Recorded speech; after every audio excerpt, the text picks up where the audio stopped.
Adik-adik, yuk kita dengarkan sanggar cerita makin asik. Selamat berjumpa dengan sanggar cerita dan kisah lagu dan cerita. Mari kita dengarkan, mari kita nikmati. Sanggar cerita makin asik.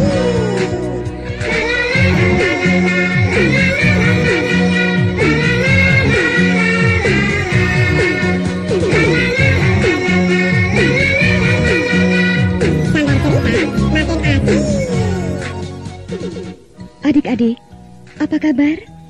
Kali ini kakak punya cerita bagus sekali. Berasal dari daerah Sulawesi Selatan. Ingin tahu judulnya? Judulnya ialah Edo, Anak Cerdik Melawan Penculik.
Adik-adik, dulu sewaktu penculikan anak-anak kecil masih sering terjadi di antara sekian penculikan itu, terjadilah kisah ini.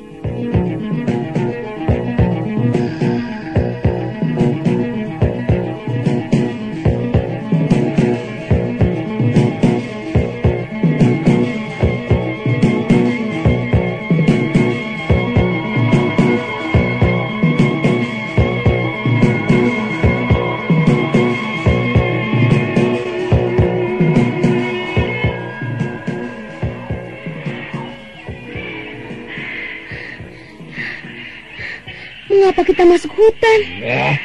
Nggak usah tanya. Jalan yang lebih cepat ya. Jangan seperti semut begitu. Di hutan kita harus... Aduh, sakit. Sakit sekali telapak kakiku. Sakit? Kenapa sakit? Telapak kakiku menginjak duri. Sakit sekali rasanya. Aku tidak bisa berjalan lagi. Bohong. Cuma menginjak duri saja kok nggak bisa berjalan, Dasar anak pemalas, anak manja, suka kolokan. Aku minta gendong. Apa? Aku minta gendong saja. Enak betul, minta gendong. Tidak, aku tidak sudi menggendongmu. Kamu harus berjalan sendiri. Ayo jalan cepat. Aduh, sakit sekali. Aduh, sakit sekali. Waduh, celaka. Wah, bikin susah saja anak ini. Apamu yang sakit? Aduh, perutku sakit sekali. Perih dan melilit-lilit. Aku minta obat. Di hutan tidak ada obat, tahu? Kenapa engkau tertawa? Ketahuan, sekarang ketahuan. Kau bohong, sakitmu hanya sakit bohong-bohongan. Tadi kau bilang kakimu yang sakit, tapi sekarang kau bilang perutmu yang sakit.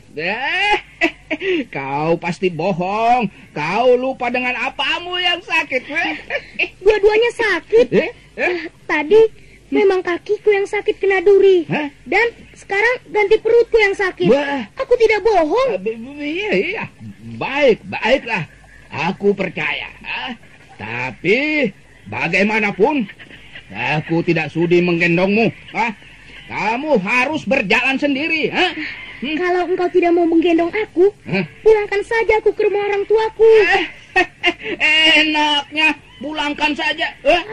Habis kau tak mau menggendong aku. Waduh, susah bicara dengan anak kecil seperti kamu ini. Keras kepala. Baik, aku penuhi permintaanmu. Aku mau menggendongmu, tapi dengan syarat. Syarat? Ya. Syarat apa itu? Kau harus mau menceritakan kepadaku siapa namamu, berapa saudaramu, siapa nama mereka, di mana alamat rumahmu, dan siapa orang tuamu.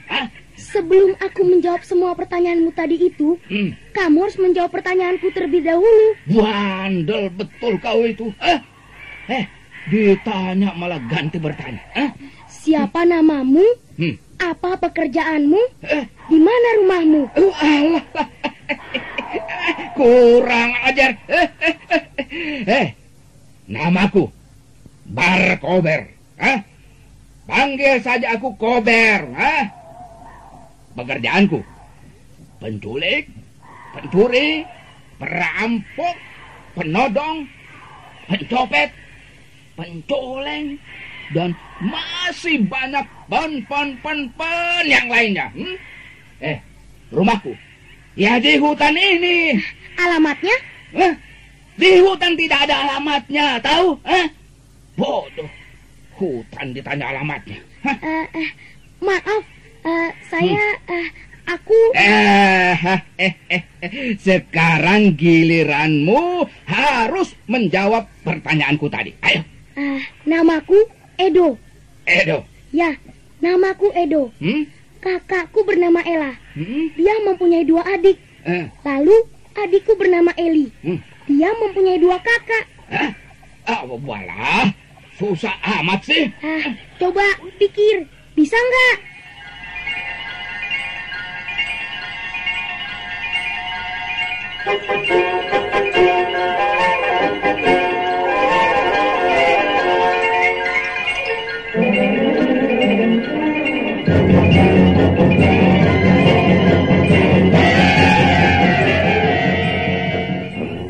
Adik-adik, siapa yang bisa menebak teka-teki Edo? Hayo, siapa yang bisa? Iya, betul adik-adik. Yang dimaksudkan Edo ialah dia mempunyai seorang kakak bernama Ella. Dia mempunyai seorang adik bernama Eli. Sedangkan Edo sendiri adalah anak yang kedua dalam keluarganya. Itu jawaban yang benar. Nah, adik-adik, bagaimana dengan mereka yang ditinggalkan Edo? Bagaimana dengan Ella, Eli, ibu, serta ayahnya?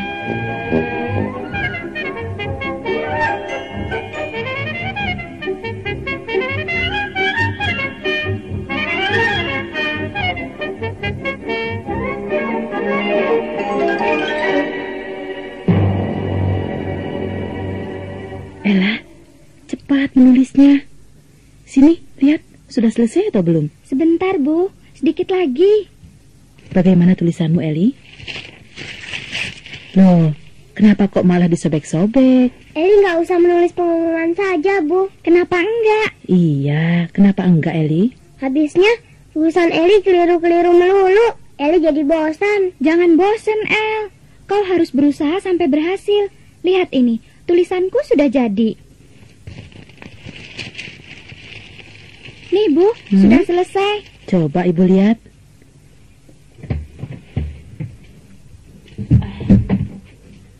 Mari silakan masuk, Pak. Iya, Bu, iya, iya. Bu, Ayah pulang. Oh, Ayah kenapa mengajak Pak polisi? Ibu, Ya. Ella dan Eli, kenalkan, ini Pak Polisi Hutan yang akan menolong kita. oh iya. Kenalkan, saya ibunya Edo, Pak. Andreas, Ella, Pak Polisi. Eli. Pak Polisi. Silakan duduk, Pak Polisi. Iya, iya, iya. Iya, mari silakan duduk, Pak Terima Polisi. kasih, terima kasih.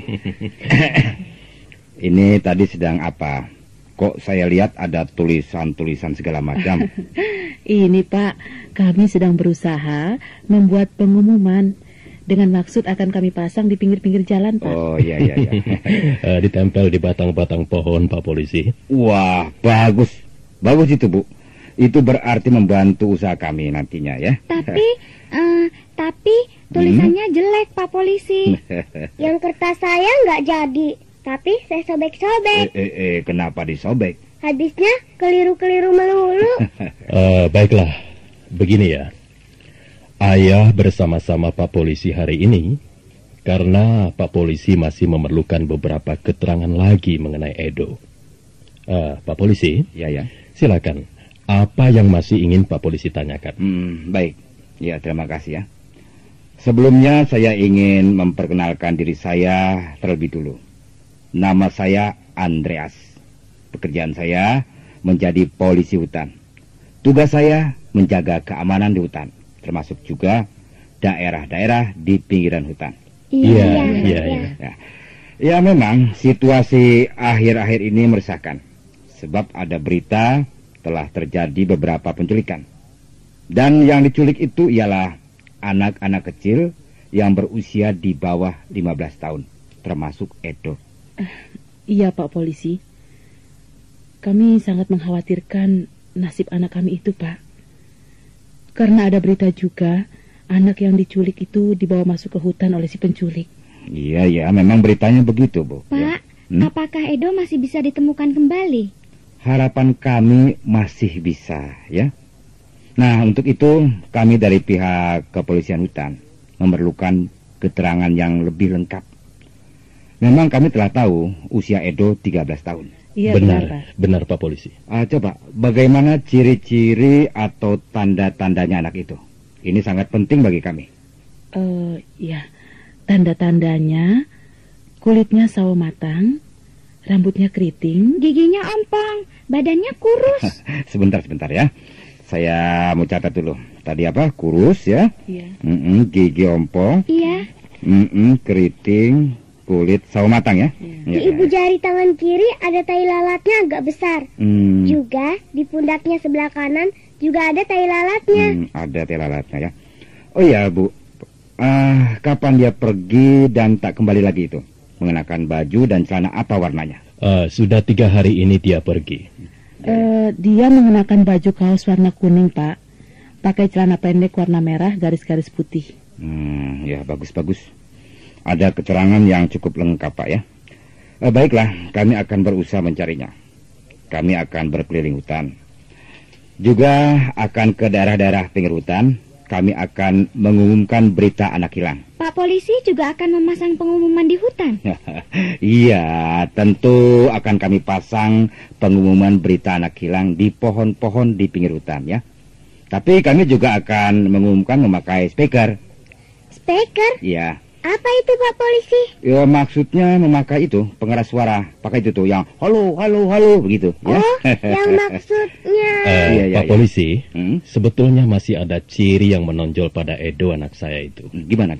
Antara lain cerdas, ia juga cerdik, dan satu lagi Pak Polisi, yakni ia cukup berani. Bagus itu. Keterangan yang sangat kami perlukan, Pak ya.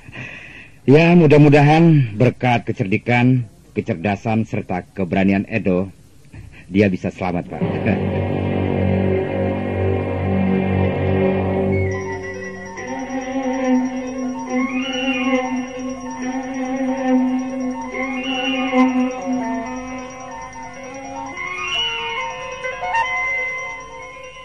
Nah, adik-adik, sebetulnya bukannya tanpa alasan jika ibunya, Ella, Eli, serta ayahnya mengkhawatirkan nasib Edo. Sebab Edo bisa dijadikan sandera untuk suatu pemerasan. Kalau pemerasannya gagal, Edo bisa dibunuh. Mengerikan sekali, bukan? Tapi bagaimana dengan Edo? Nah, mari kita cari dia.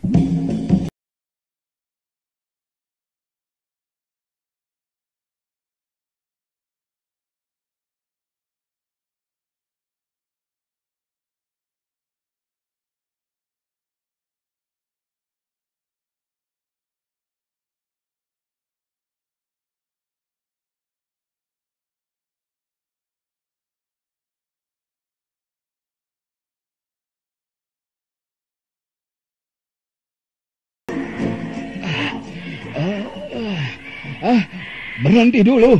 Capek. Kok berhenti dulu? Terus dong. Masa ceritanya ikut berhenti? Sial. Berani betul kau main perintah. Kalah juga aku. Ya.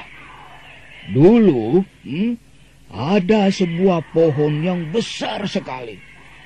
Sedemikian besarnya batang pohon itu, sehingga kalau saja semua batang pohon di seluruh dunia ini dikumpulkan dan diikat menjadi satu, masih lebih besar juga satu batang pohon tadi. Oh, iya. Lalu, dulu juga ada sebilah kapak yang sangat besar. Saking besarnya, sehingga ujung yang satu terletak di timur, di tempat matahari terbit.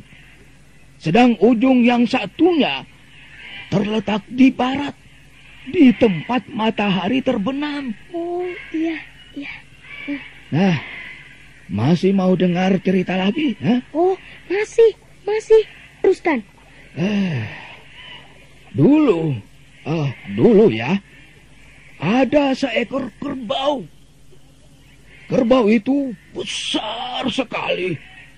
Begitu besarnya kerbau itu, kalau kerbau itu bergerak sedikit saja, maka goncanglah bumi ini. Dan terjadilah gempa bumi. Banyak tanah longsor, gunung runtuh, laut dan sungai tergoncang. Terjadilah banjir. Oh, iya. Ada cerita lain lagi. Dulu ada sebatang pohon rotan. Pohon rotan itu panjang sekali, sehingga kalau ditarik bisa melingkari 7 daratan dan 7 lautan. Masih ada cerita lain lagi atau tidak? Masih. Dulu juga ada sebuah rumah yang besarnya dan tingginya luar biasa. Sehingga apabila ada seseorang yang menjatuhkan telur ayam atau telur bebek dari atap rumah itu, maka telur itu baru akan sampai di tanah setelah menetas menjadi seekor anak ayam atau seekor anak bebek. Oh, iya. Sedari tadi kamu cuma oh iya. Gitu saja. Beri kayak komentar yang enak. Habisnya bagiku cerita itu biasa-biasa saja, nggak ada istimewanya. Apa kau bilang? Nggak ada istimewanya? Cerita itu hebat sekali tahu. cerita itu luar biasa, ngerti? Aku punya cerita yang lebih hebat Hah? dan lebih bagus dari ceritamu tadi. Betul. Awas ya, kalau tidak aku ikat di pohon. Mau dengar? Ya harus. Aku harus dengar ceritamu itu. Oke. Kalau begitu, gendonglah aku. Gendong? Gendong lagi? Wah. Ya, kita harus meneruskan perjalanan. Dan aku baru mau bercerita kalau kau mau menggendong aku. Sial. Betul-betul siap. Baik. Ayo, aku gendong. Dulu sekali ada sebuah gendang yang sangat besar. Sangat besarnya. Kalau gendang itu dipukul, suaranya akan terdengar oleh semua orang di dunia ini. Bahkan akan terdengar sampai di surga, di langit tingkat 7. Tidak mungkin. Itu omong kosong. Mana ada gendang sebesar itu? Dari mana orang akan mendapatkan kayu sebesar itu? Dari hutan. Dan kayu itu dari pohon yang kau ceritakan kepadaku tadi. Ya, bagaimana menebangnya? Dengan apa dia menebangnya? Gampang. Itu si kecil. Pakai kapak. Kapak yang ujung yang satu ada di timur, di tempat matahari terbit. Dan yang ujung satunya di barat, di tempat matahari terbenam. Sekali diayunkan saja, batang pohon itu sudah tumbang. Tapi untuk bikin gendang perlu kulit binatang. Dari mana kulitnya? Ayo. Dari kulit kerbau yang besar. Yang kalau bergerak sedikit saja, maka goncanglah bumi ini. Yang lalu terjadi gempa bumi, terjadi tanah longsor, gunung runtuh dan banjir. Sialan. Masih juga bisa menjawab kau ya. Tapi untuk mengikat kulit itu perlu tali yang kuat dan panjang. Ayo, dari mana talinya? Ayo. Dari batang pohon rotan yang kalau ditarik bisa melingkari 7 daratan dan 7 lautan. Wah, kurang ajar. Ayo. Satu pertanyaan lagi. Silakan. Di mana gendang besar itu ditaruh? Di mana gendang itu harus digantungkan? Ayo. Pertanyaan yang mudah sekali dijawab. Apa? Mudah sekali. Gendang itu ditaruh di rumah yang besar sekali. Gendang itu digantungkan pada kayu atap rumah yang kalau sebutir telur ayam atau telur bebek baru akan sampai di bawah kalau sudah menetas menjadi seekor anak ayam atau anak bebek. Wah, celaka. Betul-betul celaka. Kalau begini terus jadinya, ayo turun. Loh, kok turun? Pokoknya turun. Tahu,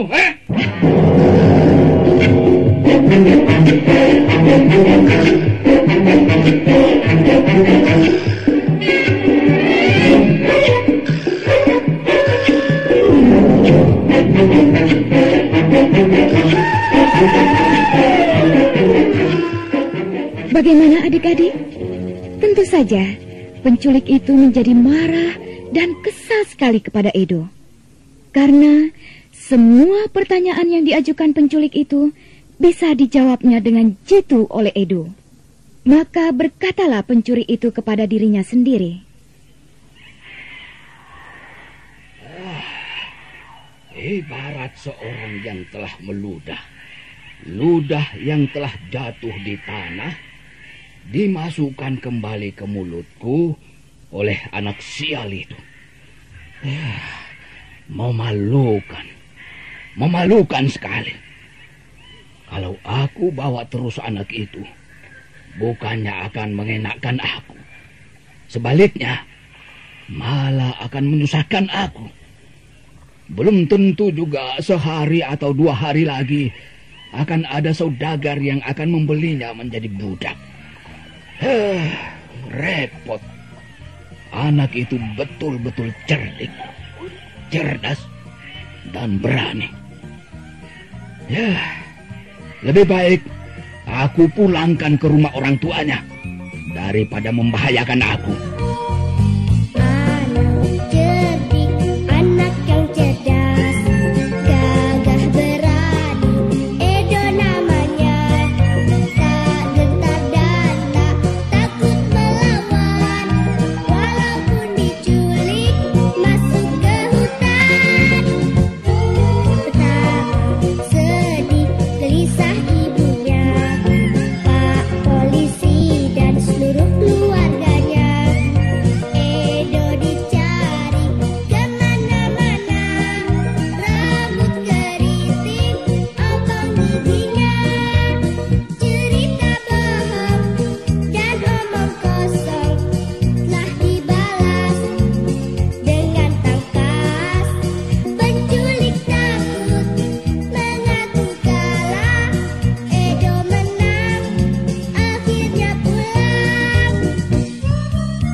Adik-adik, akhirnya penculik itu mengembalikan Edo secara baik-baik. Edo diantar pulang ke rumah orang tuanya. Penculik itu menjadi jerah, menjadi takut. Sebab ternyata Edo lebih cerdik dan lebih cerdas dari penculik itu. Pelajaran apa yang bisa kita ambil dari kisah tadi? Jawabnya ialah berkat kecerdasan dan kecerdikan seseorang bisa terlepas dari bahaya. Edo terlepas dari penculik berkat kecerdasan dan kecerdikannya, juga berkat keberaniannya. Nah, adik-adik, sampai di sini jumpa kita. Kita bertemu lagi pada kisah yang lain. Selamat berpisah dengan sanggar cerita dan kisah lagu dan cerita. Kita bersua di lain kesempatan. Sampai jumpa lagi. Adik-adik, jangan lupa sanggar cerita